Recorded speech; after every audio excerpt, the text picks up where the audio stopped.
अस्सलाम वालेकुम नाज़रीन, प्रोग्राम आज का पाकिस्तान और मैं हूं आपका मेज़बान बिलाल खान। आज सबसे पहले एक अहम फैसले का जिसका सबको इंतज़ार था वो फैसला आ चुका है। सुप्रीम कोर्ट के अंदर जो साइफर केस की समाअत हो रही थी, जस्टिस अबुल हसनास ज़ुल्क़रनैन साहब ने साइफर केस के अंदर इमरान खान और शाह महमूद कुरैशी को 10-10 साल कैद बामुशक्क़त की सज़ा सुना दी है और ये फैसला जो है वो आज आ चुका है। जिसके बाद हमने ये भी देखा कि जो चेयरमैन है बैरिस्टर गौहर साहब PTI के, उनकी जानिब से ख़ास तौर पर कमरे अदालत से बाहर निकल कर पैगाम दिया गया और ये कहा गया कि जो कारकुनान है वो मुश्तइल ना हो, कोई भी ऐसा जो गैर कानूनी काम है वो नहीं करना है। साथ साथ ये भी कहा कि हम फैसले को चैलेंज करने जा रहे हैं।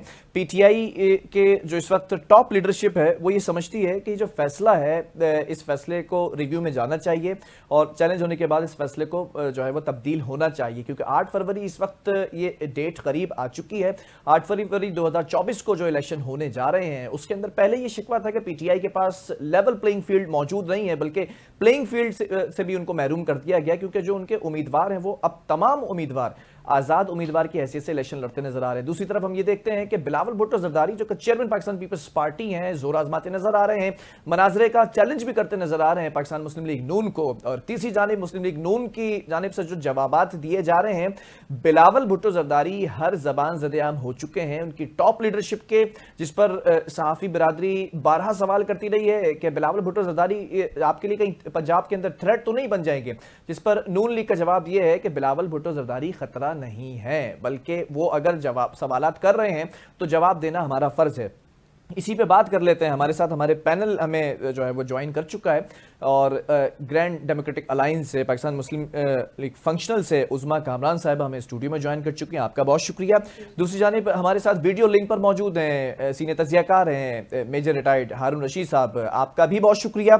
मैं ज़रा जो है वो मेजर साहब आपकी इजाज़त से उज़मा से गुफ्तगू का आगाज़ करता हूँ। उज़मा, आप इस वक्त GDA का हिस्सा हैं और GDA पार्शली या कंप्लीटली जो है वो इस वक्त इत्तेहाद में जा चुकी है। क्या लगता है कि सिंध के अंदर एक दफ़ा पहले भी अलायंस बना था पीपल्स पार्टी के अगेंस्ट और एक बार फिर हमने देखा कि वही अलायंस कमोबेश उसी तर्ज का अलायंस बनाया गया है। सिंध को इस बार फतह करने की स्ट्रैटेजी कुछ डिफरेंट नज़र आ रही है, लेकिन आपके ही पार्टी के रहनुमा ने कहा है कि 60% वोट पीपल्स पार्टी का एंटी वोटर है जिसको हम यूटिलाइज कर सकते हैं। स्ट्रैटेजी क्या इस बार यूटिलाइज करने की? बिस्मिल्लाहिर्रहमानिर्रहीम। बिल्कुल बिलाल, ये हकीकत है, क्योंकि देखें इतने सालों में कराची का कोई पुरसाने हाल नहीं है। सिंध जो है वो तबाह कर दिया गया है, बिलखुसूस कराची। तो और सिंध में मैं दौरे करती हूँ, जो मैं गई हूँ, मैंने देखा है वहाँ पर गुर्बत और जहालत जो है बेतहाशा फैलाई हुई है। वहाँ वडेरा सिस्टम किया हुआ है, वोटों को ख़रीद के आना, तो मैं तो उसको आना नहीं कहती। और रहा सवाल हमारे GDA का इत्तेहाद की बात अगर मैं करूँ तो बिल्कुल GDA ने इत्तेहाद किया है। और देखें, किसी भी कहते हैं ना कि मजबूत चीज़ जो बनाई गई हो प्री प्लान्ड, उसको गिराने के लिए मजबूत होना पड़ता है। तो ये ग्रेट हमारा जो अलायंस बना है ये एक मजबूत इत्तेहाद है अल्हम्दुलिल्लाह, और डट के मुकाबला करेंगे क्योंकि सिंध बचाना है और कराची को बहाली पे लेके आना है। चले, ठीक है। मेजर रिटायर्ड हारून रशीद साहब से भी सवाल गलत है। हारून साहब, आपको मेरी आवाज़ बखूबी आ रही होगी।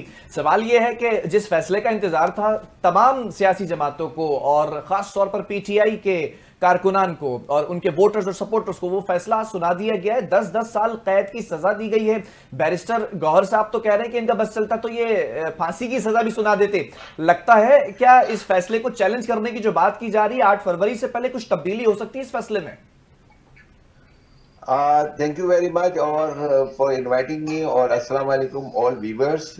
बात यह है कि it is a part of the London plan. ये लंदन प्लान का लास्ट एपिसोड था जो कि आज कंप्लीट हो गया। मुल्क का बच्चा बच्चा जानता है कि लंदन प्लान किया था और सबको पता है कि इमरान खान को, मैं अभी एक इंटरनेशनल न्यूज़ के उससे बात कर रहा था from USA। And since I was there for the last 6 months, I was also in the USA. तो बात यह है कि बात यही थी कि डोनाल्ड लू ने जो जिस तरह धमकियां दी और जिस तरह का साइफर बना, ये हकीकत थी। क्योंकि मरियम नवाज, शहबाज शरीफ, इवन हमारे एक्स COS सबों ने कहा था कि देयर इज ये कागज जो लहराया गया है ये कोई साइफर नहीं है, कुछ भी नहीं है। तो जब ये साइफर था ही नहीं तो फिर किस बात का केस? नंबर 1। नंबर 2 के जाहिर है कि अमेरिका जो बाइडेन की इमरान खान से बहुत पुरानी दुश्मनी है। जब वो प्राइम मिनिस्टर वाइस प्रेसिडेंट था तो यहाँ पर आया था, निशाने पाकिस्तान आसिफ जरदारी ने दिया था, तो उस वक्त इमरान खान ने अपना निशाने पाकिस्तान वापस कर दिया। फिर इसी तरह जो बाइडेन जब प्रेसिडेंट बना उसने दुनिया के सारे प्रोटोकॉल सारे अपने ना हलीफ मुल्क होते हैं उनको वो कॉल करता है, प्राइम मिनिस्टर को इमरान खान को कॉल नहीं किया। इसी तरह पेंटागन का एक वक्त आया, इसके अंदर बड़े बड़े इनके वो जनरल्स थे जिससे इमरान खान ने मिलना छोड़ दिया। तो ये तो दुश्मनी है ना, आपस की ना टसल थी। और इन्होंने और इसके ऊपर जो इस ताबूत में कील उस वक्त ठोका गया जब इमरान खान इत्तफाकन यानी चीफ से पूछ के और अपनी है ना पूरी है ना फॉरेन ऑफिस से पूछ के रशिया का दौरा हुआ और उधर रशिया ने अटैक कर दिया।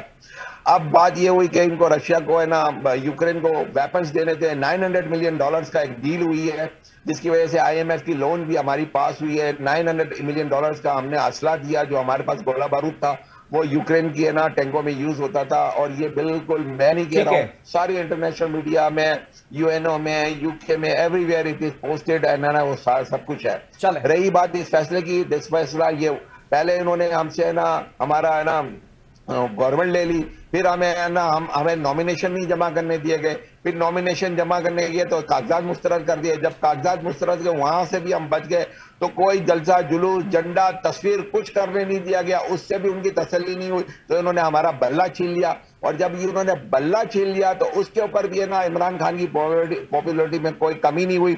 इनको डर था और इन्होंने मायूसी फैलाने के लिए, आवाम के अंदर मायूसी फैलाने के अंदर इमरान खान को सदा दी थी। ये साइफर के कुछ भी नहीं है। जैसे ही ये सुप्रीम कोर्ट में जाएगा, हालांकि ये तो हमारे जजेस सारे बिके हुए होते हैं, इसमें कोई शक नहीं है कि अभी जिस तरह के फैसले आ रहे हैं तो हमारी जुडिशरी के ऊपर तो पहले ना दुनिया के आखिरी में चौथे दर्जे पे थी, इस फैसले के बाद बिल्कुल एंड पर आ जाएगी, आखिरी दर्जे पे चली जाएगी। तो ये जो फैसला है ना गवाह को जरा करने दी गई, ना वकीलों को है ना टाइम दिया गया। वकील साहब कह रहे थे कि भाई 6 घंटे के अंदर हमारे इनको इतनी जल्दी थी कि चले मैं इस पर आता हूं, मैं इस गुफ्तगू को मजीद बढ़ाता हूं। क्या जल्दी थी कि 18 घंटे की प्रोसीडिंग की, 18 घंटे की प्रोसीडिंग की कि जल्दी सजा देनी थी और एक ही वक्त में 2 अदालतें चली है वहां पर। ऐसे थोड़ा सा तवक्कुफ रखिएगा, मुझे और भी मेहमान ज्वाइन कर चुके हैं अदालत में पेश हो। पाकिस्तान पीपल्स पार्टी से सरदार नज़ाकत ज्वाइन कर चुके हैं। आदिल साहब थोड़ा सा तवक्कुफ रखिएगा। ठीक है, सरदार नज़ाकत साहब पाकिस्तान पीपल्स पार्टी से ज्वाइन कर चुके हैं। नज़ाकत साहब बहुत शुक्रिया ज्वाइन करने के लिए। सवाल ये है कि एक तरफ ये फैसला आ चुका है, इमरान खान बिल्कुल गेम से आउट हो चुके हैं, 10 साल की कैद की सजा सुना दी गई है, और दूसरी तरफ हम ये भी देख रहे हैं कि बिलावल भुट्टो जरदारी मनाजरे का चैलेंज करते नजर आ रहे हैं नून लीग को, और फिर आप लोगों का एक झुकाव भी था पाकिस्तान तहरीक इंसाफ की तरफ। क्या लगता है कि ये फैसला किस तरह से लिया जाएगा? इस फैसले में कुछ चेंजेस आ सकती हैं? रिव्यू के अंदर जाने की बात की जा रही है।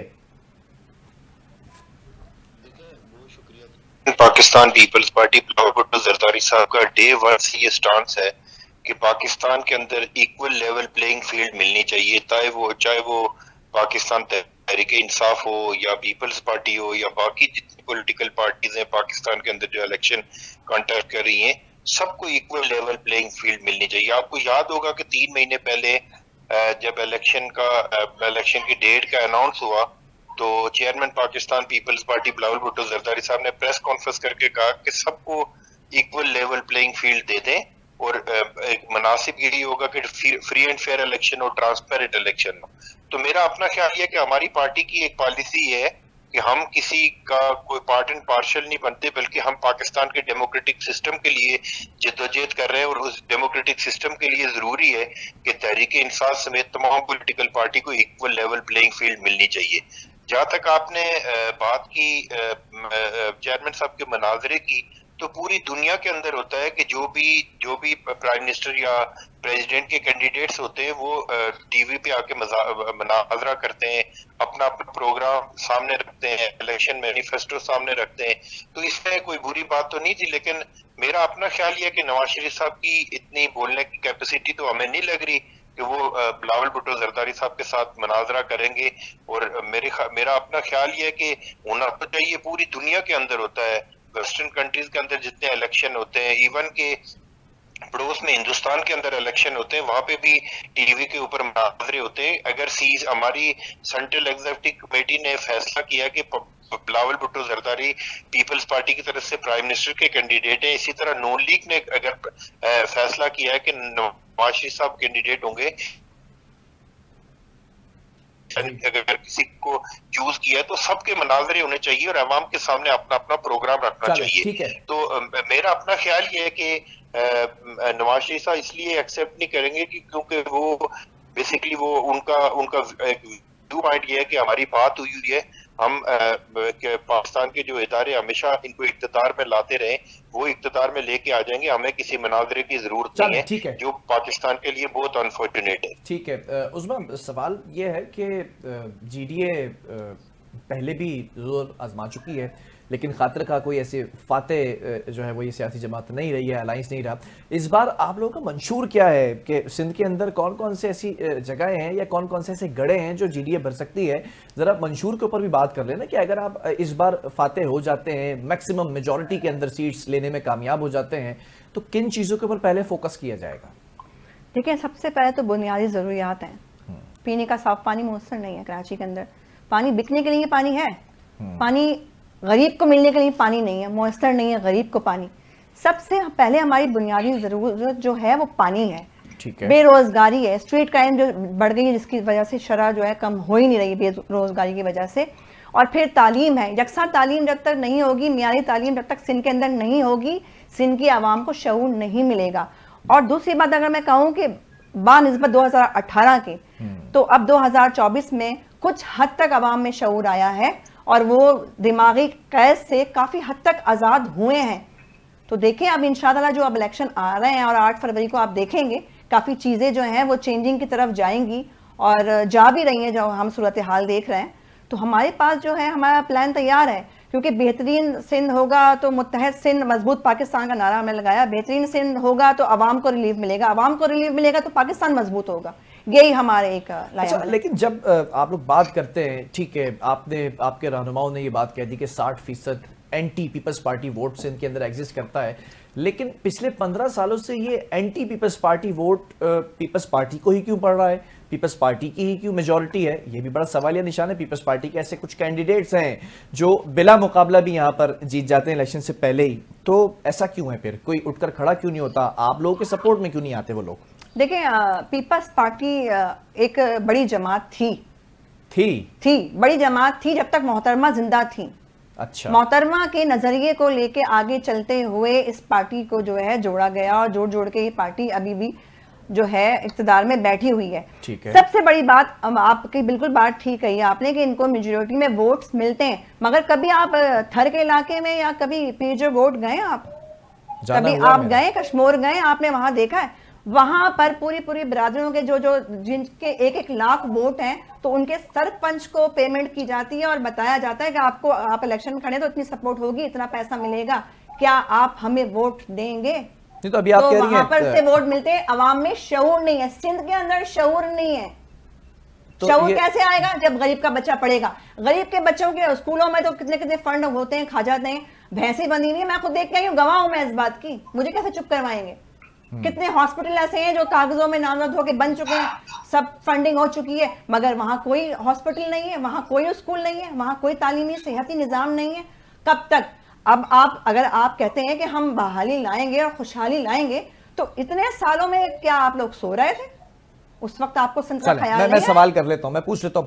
सरदार साहब, आपने गुफ्तगू सुनी होगी उस्मा कामरान साहिबा की जीडीए से। अभी जीडीए का इत्तेहाद तो हो गया है, कॉन्फिडेंस जाहिर किया जा रहा है कि इस बार अगर आ जाते हैं तो बहुत सारी चीजें तब्दील होंगी। यही सवाल मरियम नवाज साहिबा ने भी अपनी स्पीच के अंदर बिलावल से किया कि 15 सालों का हिसाब दे दें, 1500 कोई 15 मंसूबे भी गिनवा दें।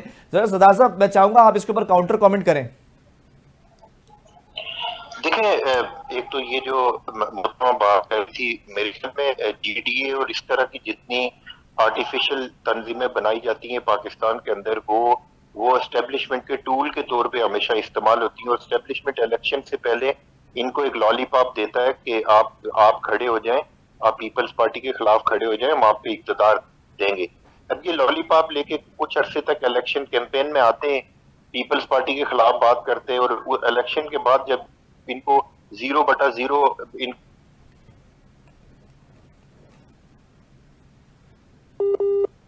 उसके बाद बरसाती मेंढक होते हैं, वो बाहर निकल के आते हैं और आके इसी तरह की पीपल्स पार्टी के खिलाफ बात करते हैं। देखिए पीपल्स पार्टी का जो अवाम का जो पीपल्स पार्टी के साथ रोमांस है, शहीद जुल्फकार अली भुट्टो और मोहतरम बेनजीर भुट्टो जो हमारे हजारों कारकुन शहीद हुए, उनका जो रोमांस है पीपल्स पार्टी के साथ वो कभी खत्म नहीं हो सकता।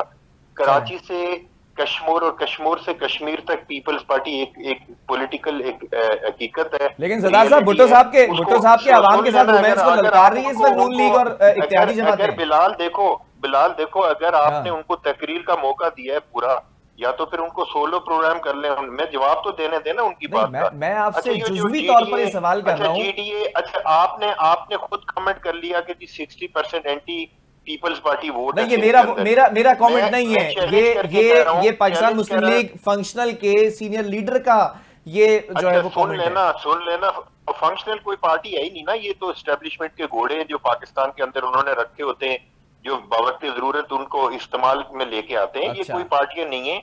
ये अगर ये कोई पार्टी नहीं है तो हमेशा इत्तेहाद करने क्यों आती है दूसरे सूबों से पार्टी के साथ? हमें कोई इशू ही नहीं है। ये पिटे हुए घोड़े हैं, इनकी कोई औकात नहीं है सिंध में। इनकी ये वो घोड़े हैं जो जाके अपने जो है ना मुहाफिज हैं सरहदों के, ये वो घोड़े हैं, ये लुटेरे छोड़ने खरीदते नहीं लोगों को। मैं इनको बात नहीं करने दूंगा। जी नज़ाकत साहब कंप्लीट करें। देखिए बात कंप्लीट करने या तो आप बात कर लें या इनको बात कर सरदार साहब आप कंटिन्यू करें, मैं चाह रहा हूं कंप्लीट करें अपना कमेंट प्लीज। हाँ, मैं बात कंप्लीट कर रहा हूं कि ये जो मोहतरमा फरमा रही थी, इनको ये नहीं पता कि पूरे पाकिस्तान के अंदर 25,000 लोगों ने सिर्फ NICVD कराची से इस साल इलाज करवाया। ये जो पिछले साल की बात कर रहा हूँ, इनको कुछ पता ही नहीं है।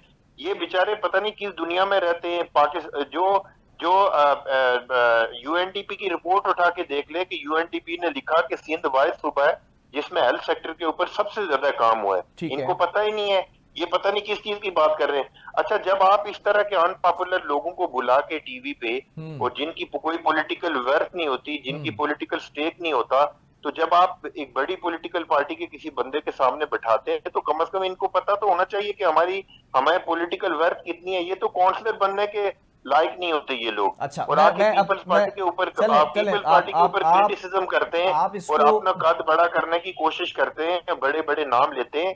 ये मोहतरमा पता नहीं कौन है, मैं तो नहीं जानता इनको, लेकिन मैं आपको बता देता हूँ, मैं आपको बता देता हूँ ये सरदार साहब ये जुमला, सरदार नज़ाकत साहब ये जुमला इंतहाई मैं इस जुमले की मजम्मत करता हूँ। सरदार नज़ाकत साहब ऐसा जुमला नहीं अदा करना चाहिए था कि कौन है ये क्या है। अगर बैठे तो मेरे मौजूद मेहमान है, लेकिन मैंने आपको पूरा मौका दिया। आप मजम्मत ना करें, आप इनको ये बता दें कि सिंध के लोगों को ये, जब आपको इस चीज की मजम्मत करनी चाहिए। ये वन साइडेड प्रोग्राम हो जाएगा अगर मैं मजम्मत ना करूं। लेकिन सवाल ये पैदा होता है सरदार नज़ाकत साहब, सवाल ये पैदा होता है, आपने NICVD का जिक्र किया, आपने NICVD का तस्करा किया, आपकी सियासी जमात इज्जत करना जानती है, आपकी सियासी जमात इखलाकियात के परखचे नहीं उड़ाती, आपकी सियासी जमात हमेशा बेनजीर भुट्टो शहीद साहिबा की जमात है, आपकी जमात औरतों के ऊपर ऐसे कमेंट नहीं करती है। आप इनकी अखलाकियात देख लें कि जो पूरे सिंध के लोगों को जाहिल बोल रही है। सरदार साहब ये नहीं पता। मैं इतना जानता हूँ पाकिस्तान पीपल्स पार्टी प्रोग्राम ही चलता है, वो सिर्फ पीपल्स पार्टी की मुखालफत में ही आप सब लोगों की दुकानें चलती हैं। सरदार नज़ाकत साहब होता नहीं आप लोगों उसमें थोड़ा सा तवक्कुफ रखिए, मैं जरा यहाँ पे बात क्लियर कर दूं। सरदार साहब, आपकी सियासी जमात वो वाहिद सियासी जमात है जिसकी पहली वजीर आजम खातून मुस्लिम मुल्क के अंदर उभर कर सामने आई थी। मैंने कोई ऐसी बात की नहीं है ना। इन्होंने जब पूरे ये जुमला मुझे बड़ा गिरा गुजरा है। ये आपका जुमला मुझे बड़ा गिरा गुजरा है। अगर अच्छा एक बंदा अगर ये बोलता है कि सिंध के लोगों के अंदर शोर नहीं है तो इसका मतलब सिंध के लोग जाहिल हैं। तो आप इसका जवाब तो देना है ना। आप इसका काउंटर कमेंट दे सकते हैं कि इतना पूछना मेरा हक बनता है ना कि ये कौन है जो सर्टिफिकेट बांट रही। ठीक है मैं जरा उस्मा से भी बात करें तो जरा तवक्कुफ रखिएगा, बहुत शुक्रगुजार हूँ। उस्मा, पहला सवाल तो ये है कि ठीक है इस कॉन्वर्सेशन को एक तरफ रखते हैं, सिंध की आवाम में अगर शऊर नहीं है, सवाल ये पैदा होता है ना, आपने कहा कि शऊर नहीं है, उस शऊर को बेदार करने के लिए आपकी एक सियासी जमात है, और सियासी जमात की वक़्त सियासी जमात की हैसियत ये है कि हर दौर के अंदर बाहर दूसरे सूबों से जमातें आती हैं और आपके साथ अलायंस करती हैं। इसका मतलब इसकी अहमियत है। अगर अहमियत है तो आपकी सियासी जमात शऊर बेदार करने में नाकाम क्यों रही है सिंध के अंदर 15 सालों से? क्यों नहीं बेदार कर सके आप आवाम का शऊर? सबसे बड़ी बात देखें, हमारी सिंध की आवाम में वाकई में शऊर नहीं है। क्यों नहीं है?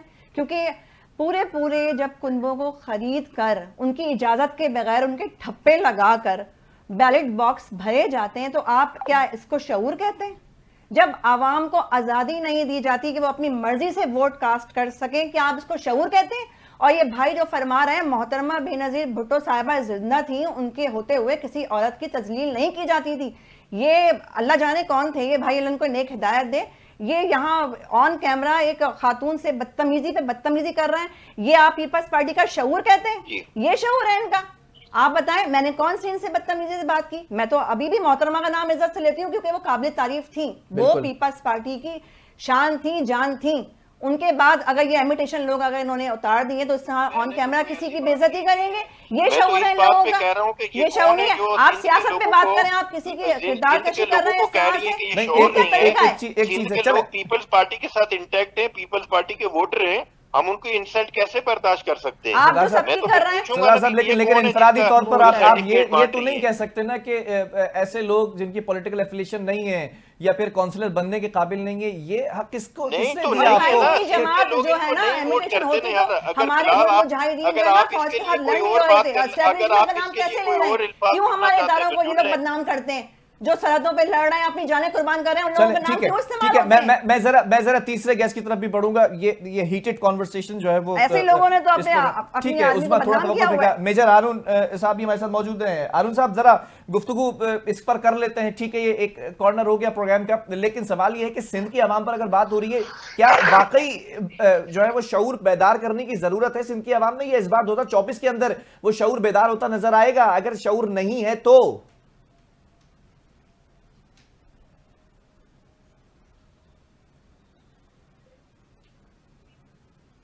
हारून साहब मुझे नहीं सुन पा रहे हैं। सरदार नज़ाकत साहब, बिलावल भुट्टो जरदारी इस वक्त सबसे ज्यादा तगड़ी इलेक्शन कैंपेन करते नजर आ रहे हैं, मनाजरे का चैलेंज करते नजर आ रहे हैं। सवाल यह है कि सिंध में तो चले आप लोग कॉन्फिडेंट हैं, सिक्योर भी हैं, 15 सालों की हिस्ट्री भी है कि वोट आपकी तरफ ही जाता है, मेजॉरिटी वोट। पंजाब की हिस्ट्री बड़ी नाजुक है आप लोगों की, वो नाजुक सूरत हाल से कैसे निपटेंगे बिलावल भुट्टो जरदारी? देखें बिलाल, बात यह कि हमारी पूरी इलेक्शन कैंपेन जिस तरह पाकिस्तान पीपल्स पार्टी के चेयरमैन साहब ने, आसिफ अली जरदारी साहब ने और आसफा बीबी ने पूरे पाकिस्तान के अंदर जिस तरह इलेक्शन कैंपेन की, कोई एक पॉलिटिकल पार्टी बता दो कि जिसके पाकिस्तान के चारों सूबों के अंदर इतने बड़े प्रोग्राम हुए। पाकिस्तान पीपल्स पार्टी, मैं चैलेंज करके कह रहा हूं कि पाकिस्तान पीपल्स पार्टी 8 तारीख को सिंगल लार्जेस्ट पार्टी बन के पाकिस्तान के अंदर सामने आएगी। सबसे ज्यादा सीटें पीपल्स पार्टी के अंदर। मैं ये नहीं कहते हम एक्सीडेंट से गवर्नमेंट बनाने जा रहे हैं, ये कोलिशन गवर्नमेंट होगी, लेकिन Peoples Party single largest party बन के सामने आएगी। सरदार साहब, मैं एक सवाल अगर जान की अमान पाऊं तो एक सवाल कर लूं आपसे? जी जी, सवाल कर ले। मैं सवाल ये करना चाहता हूं, पीडीएम का एक जलसा हुआ था, मरियम नवाज साहिबा कराची आई थी और उन्होंने ये तस्करा किया था कि बेनजीर भुट्टो शहीद साहिबा शहादत से पहले जो नवाज शरीफ साहब हैं उनके साथ एक बहन भाई का रिश्ता हुआ और कुर्बत हासिल कर ली थी। वो बहन भाई आपस में मिलकर काम करना चाहते थे। बिलावल भी माँ की तरबियत लेकर बड़े हैं और मेरा और बिलावल का रिश्ता भी बहन भाई की तरह है और हम दोनों एक दूसरे से रंजिशें नहीं रख सकते, एक दूसरे से दुश्मनी नहीं कर सकते, हम दोनों एक साथ ही हैं। तो क्या ये चीजें सिर्फ इलेक्शन से पहले की हैं? इलेक्शन का मैंडेट लेने के लिए, मंशूर लेने के लिए 8 फरवरी को एक दूसरे पर लानतान क्यों हो रही है? अगर आप सवाल किया तो उसका जवाब सुन लें। आज भी पाकिस्तान पीपल्स पार्टी के चेयरमैन बिलावल भुट्टो जरदारी ने बिलो दी बेल्ट कोई बात की नहीं की, किसी की बातें सियासत से दूर रहे, बिल्ली शेर, वो शेर बिल्ली हो गई है। सर ये तो एक पॉलिटिकल क्रिटिसिज्म है, इसको तो आप वो नहीं कर सकते, तो पूरी दुनिया के अंदर होता है political. Pakistan Peoples Party Pakistan की पॉलिटिकल पार्टियों के साथ बात करेगी। ये जो मोहतरमा बैठी हुई हैं, ये इनकी पार्टी के साथ भी हम बात करेंगे। हम रिकंसिलिएशन की जो पॉलिसी है मोहतरम बेनजीर भुट्टो शहीद की, उसके ऊपर चलते हैं। अगर इनको मेरी कोई बात बुरी लगी हो तो मैं बहुत ज्यादा माजरत ख्वाह इनके से, लेकिन बात यह कि सिर्फ मुझे ये अफसोस हुआ, सिर्फ मुझे इस बात पे अफसोस हुआ कि जब कोई आदमी बैठ के सिंध के लोगों को बोलेगा कि उनके अंदर शऊर नहीं है, तो फिर उसके अंदर आप भी आते हैं, मैं भी आता हूँ, हम भी सुबह सिंध से ताल्लुक रखते हैं, तो फिर डेफिनेटली उस पे मेरा रिएक्ट होगा, मैं रिएक्ट करूंगा उसके ऊपर। ठीक है, नहीं लेकिन आपने पाकिस्तान पीपल्स पार्टी बुनियादी तौर पे पॉलिटिकल पार्टी है, और हम पॉलिटिकल फोर्सेस पाकिस्तान के अंदर जितनी पॉलिटिकल फोर्सेस है, चाहे वो इमरान खान की पार्टी हो, पीर साहब की पार्टी हो, चाहे MQM हो, नून लीग हो, काफ लीग हो, ANP हो, जो भी पाकिस्तान के अंदर पॉलिटिकल पार्टियां एग्जिस्ट करती हैं, पीपल्स पार्टी उनके साथ पॉलिटिकल डायलॉग के ऊपर बिलीव करती है, और मोहतरम बेनजीर भुट्टो शहीद की जो रिकंसिलिएशन की पॉलिसी थी हम उसके ऊपर चल रहे हैं। और अमली तौर पे पाकिस्तान के अंदर आसिफ अली जरदारी साहब ने तमाम पॉलिटिकल फोर्सेस से बात करके साबित किया है कि हम पॉलिटिकल लोग हैं और पॉलिटिकल लोगों के ऊपर ही बिलीव करते हैं। ठीक है, मैं जरा आपकी तरफ भी आऊंगा। एक सवाल मुझे आपसे और करना मंशूर के ऊपर।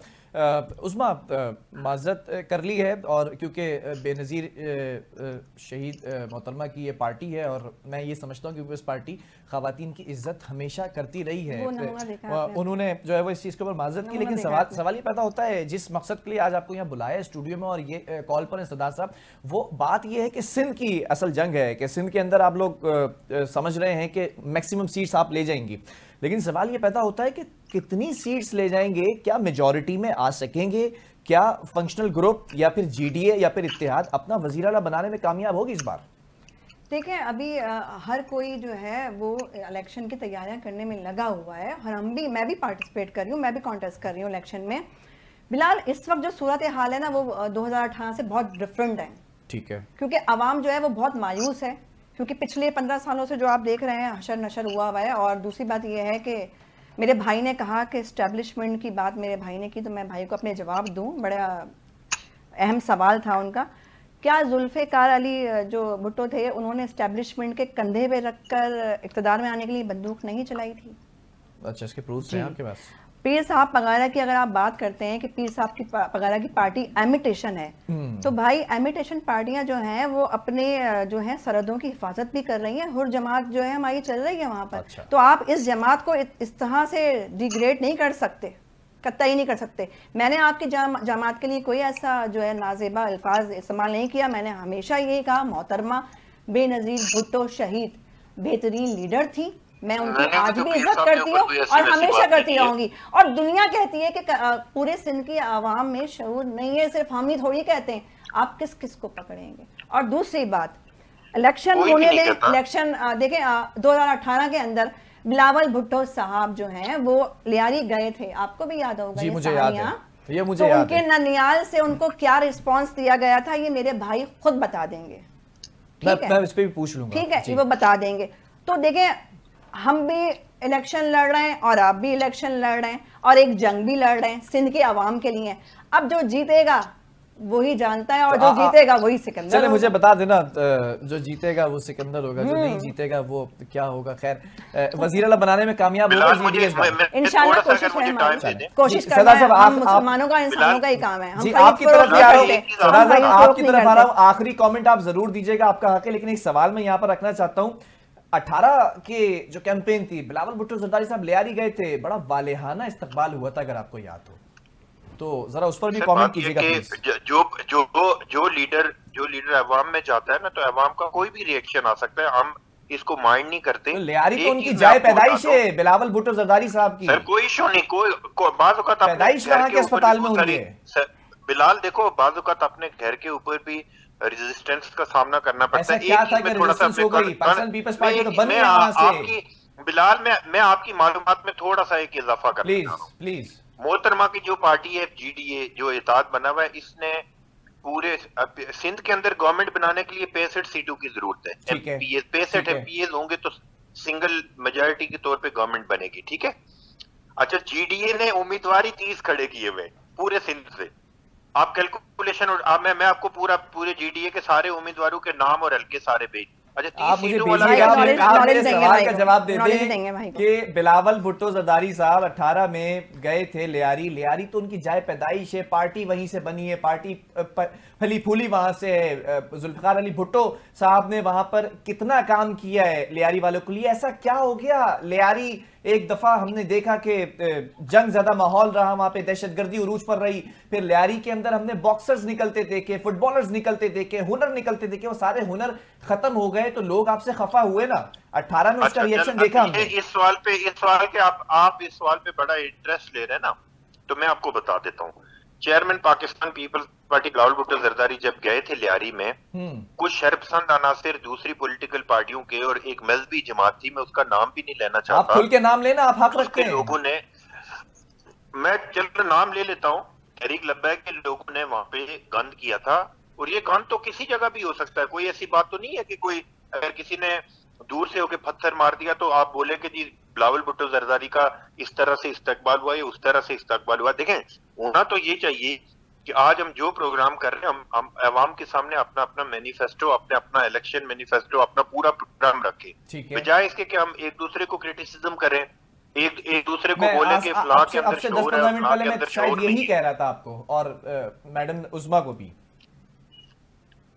देखें, अगर बिलाल कोई यहाँ पे बैठ के अगर कोई सर्टिफिकेट देगा, मेरी बहन मेरे लिए बहुत काबिल एहतराम है, चले अच्छी बात। लेकिन इनसे मेरी रिक्वेस्ट है कि ये जुमला कभी आप टीवी पे नहीं कहें, ये आपकी माइनस पॉइंट स्कोरिंग होती है। आप भी वो जुमला दोबारा मत दोहराइएगा किसी के लिए। मैं कोई ऐसी बात की नहीं, मैं तो ये ना कहिएगा कि काउंसलर ना बनने वाली हैसियत और यहाँ पर बैठे हैं, प्लीज मेरी रिक्वेस्ट। बिलाल, इसको ऐसे ही आप सीरियस ले रहे हो? ये बात सीरियस है। आप एक पढ़े लिखे काबिल शख्स हैं और मेरे प्रोग्राम के अंदर आज से 6-7 साल पहले का आप हिस्सा है मेरे प्रोग्राम का। आपको खुद भी ये बात पता है कि मेरा आपके साथ बड़ा पुराना रिश्ता है, तो मेरी रिक्वेस्ट। बिलाल देखो, मैंने अच्छा चलो ये मेरे लिए बोल दें या मेरी पार्टी के लिए बोल दें कि इनके काउंसलर बनने की कैपेसिटी नहीं है, मैं आई डोंट माइंड। नहीं, उन्होंने नहीं बोला, उन्होंने इस चीज का ख्याल रखा है। अगर आप क्यों नहीं समझने की कोशिश, ये पूरे सिंध के अवाम को जब सर्टिफिकेट देंगी कि सिंध के लोगों के अंदर शोर नहीं है, तो उसमें डेफिनेटली आप दुनिया कह रही है भाई शोर पैदा करने की कोशिश ठीक है। बहरहाल बहुत शुक्रिया आप दोनों मौजूद मेहमानों का बहुत शुक्रिया। दोनों मेरे लिए इंतहाई मौजूद हैं। प्रोग्राम का खत्म हुआ है, लेकिन देखना यह है कि GDA और पाकिस्तान पीपल्स पार्टी एक दूसरे के आमने सामने इस वक्त सिंध के अंदर दावा